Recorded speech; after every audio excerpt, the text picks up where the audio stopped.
யாஷக கேட்ட ஒரு பையனோட வாழ்க்கை எப்படி மாறுதுன்னு பாப்போம் வாங்க. ஐயோ அம்மா, யாராச்சும் பிச்சை இருந்தா போடுங்களே. சாப்பிட்டு 2 நாள் ஆச்சு. தயவு செஞ்சு எனக்கு யாராவது சாப்பிட கொடுங்கம்மா, ப்ளீஸ்மா. தம்பி, நீ என்ன பண்ணிக்கிட்டு இருக்கிற?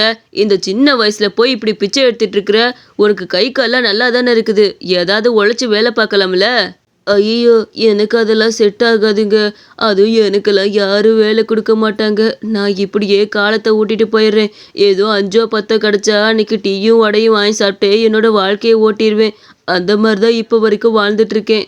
சரிப்பா, நான் உனக்கு பிச்சையெல்லாம் போட மாட்டேன். ஒரு நிமிஷம் இரு, நான் வந்துடுறேன். நான் ஒன்று பண்ணுவேன். அதை நீ பண்ணிட்டேன்னா உனக்கு கொஞ்சம் அதில் நிறைய காசு கிடைக்கும். பார்த்துக்கோ, கொஞ்சம் பொறு, வரேன்.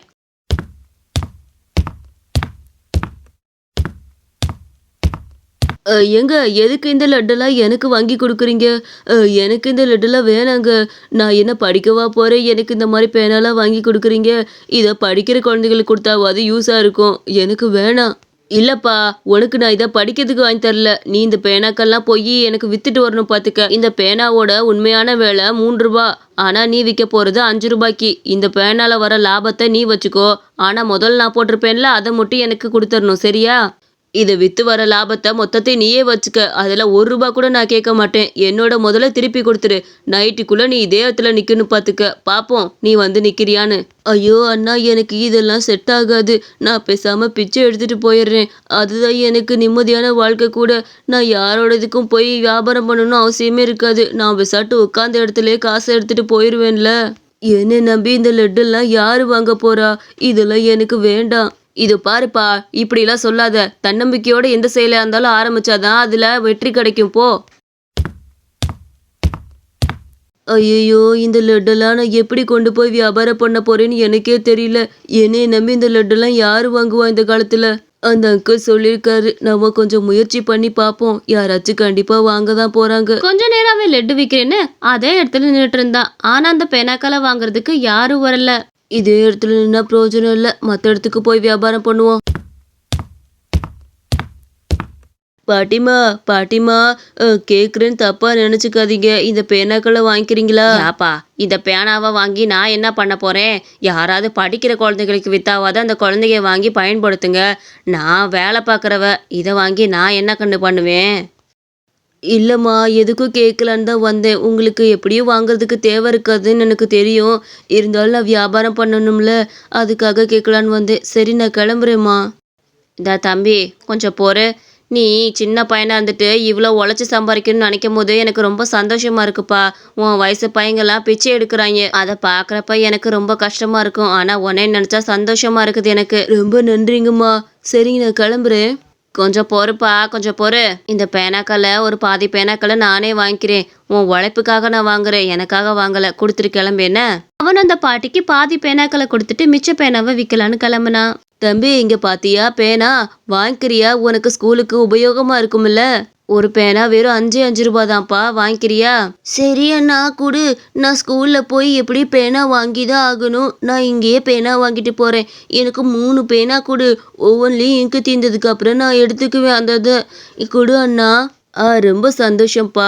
இந்த 3 பேனா தரேன். மொத்தம் 15 ரூபாய் ஆச்சு. இப்படி மொத்த பேனாக்களையும் வித்துட்டு நைட்டு மரத்துக்கடியில அவர் சொன்ன மாதிரியே நின்றுட்டு இருந்தான்.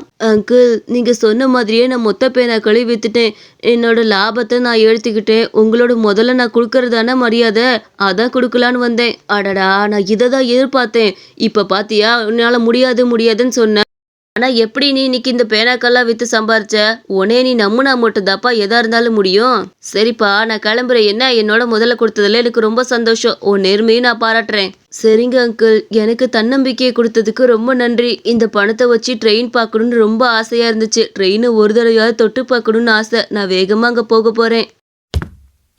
அந்த பையனுக்கு ரொம்ப நாள் கனவு, அந்த ட்ரெயினை எப்படியாச்சும் கையால தொட்டு பார்க்கணும்னு. அவரும் நேரா அங்க போனான்.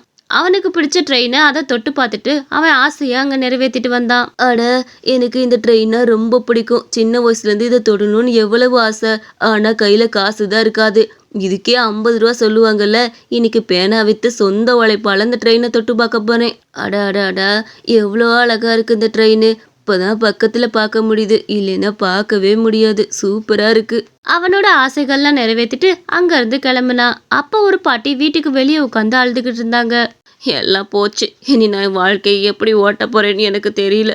கடவுளே, என்னை மட்டும் எப்ப அப்படி சோதிக்கிற? பாட்டிமா, ஏன் இப்படி உட்காந்து அழுதுட்டு இருக்கிறீங்க?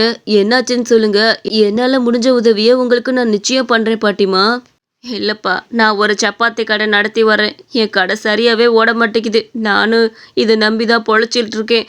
ஆனால் சுத்தமாக ஓட மாட்டேங்குது. அதை நினைக்கும் போது தான் வருத்தமாக இருக்குது. எனக்கு பிள்ளை குட்டின்னு யாரும் இல்லை. இந்த கடை தான் உயிராக நினச்சேன். ஆனால் அதுவும் என் கையை விட்டு போகுதே. அதை நினைக்கும் போது தான் வருத்தமாக இருக்கு.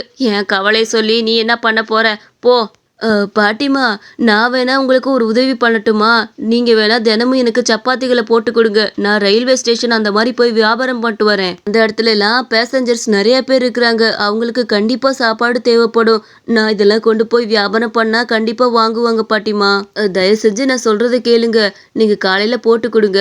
உங்களுக்கு பாதி காசு, எனக்கு பாதி காசு எடுத்துக்கலாம். உங்களோட செஞ்ச முதலையும் நீங்களே எடுத்துக்கங்க.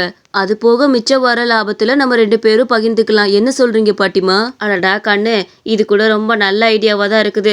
சரி சரி, நீ சொல்கிற மாதிரியே பண்ணுவோம். காலையில் உனக்கு சப்பாத்திகளை போட்டு தந்துடுறேன். நீ கொண்டு போய் வியாபாரம் பண்ணிட்டு வந்துடு என்ன? அவனும் சரின்னு அந்த இடத்த விட்டு கிளம்புனா. காலையில் ஆனதுமே அந்த பாட்டி சப்பாத்திகள் எல்லாத்தையும் போட்டு வச்சிருந்தாங்க. ஒரு கூடு நிறைய நெப்பி வச்சிருந்தாங்க. இருந்தாலும் அந்த பாட்டிக்கு மனசுல ஒரு குழப்பம். இந்த பையன் சொல்லிட்டு வராம போயிடுவானோன்னு. வாப்பா, நான் கூட பயந்தே போயிட்டேன். நீ எங்கே வராமல் போயிடுவியோன்னு. நல்ல வேலை வந்துட்ட. இந்த சப்பாத்திகள்லாம் எடுத்துகிட்டு போய் சீக்கிரம் வியாபாரம் பண்ணிடு. இப்போ காலையில் கொடுத்தா நிறைய பேர் வாங்குவாங்க. மத்தியான சாப்பாட்டு கூட இதே வாங்கிட்டு போயிடுவாங்க.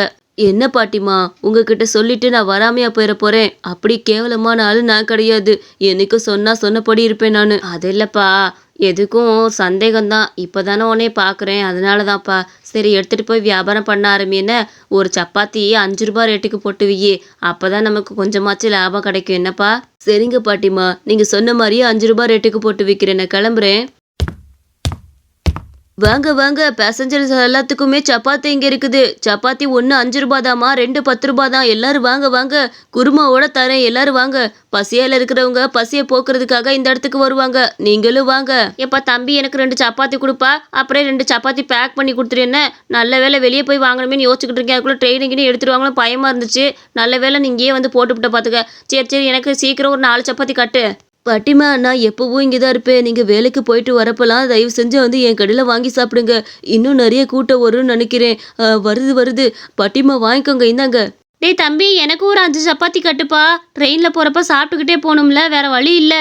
அங்கெல்லாம் போய் சாப்பிட முடியாது. நல்ல வேலை வெளியே போய் வாங்கணும்னு நினச்சேன். உள்ளேயே கடை இருக்கு பார்த்துக்க. சீக்கிரம் 5 சப்பாத்தி கட்டுறியா? டேய், எனக்கு ஒரு 5 சப்பாத்தி கட்டுறா. இப்படி வர மக்கள் எல்லாருமே அவன்கிட்ட சப்பாத்தி வாங்க ஆரம்பிச்சாங்க. அவனுக்கும் வியாபாரம் நல்லா ஓட ஆரம்பிச்சது. இதை பார்த்து அவனுக்கு ரொம்ப சந்தோஷம். அட, இது என்னாலே நம்ப முடியல. நம்ம மொத்த சப்பாத்திகளையும் வியாபாரம் பண்ணிட்டோம். பாட்டிட்டு சொன்னா ரொம்ப சந்தோஷப்படுவாங்க. கிளம்புவோம். அட கண்ணா, எல்லா சப்பாத்தியும் வித்துட்டியே, பரவாயில்ல. உனக்கு இருக்க நம்பிக்கை கூட எனக்கு இல்லாமல் போயிருச்சேப்பா. எப்படி உனக்கு இந்த சின்ன வயசுல இவ்வளோ நம்பிக்கை உனக்குள்ள?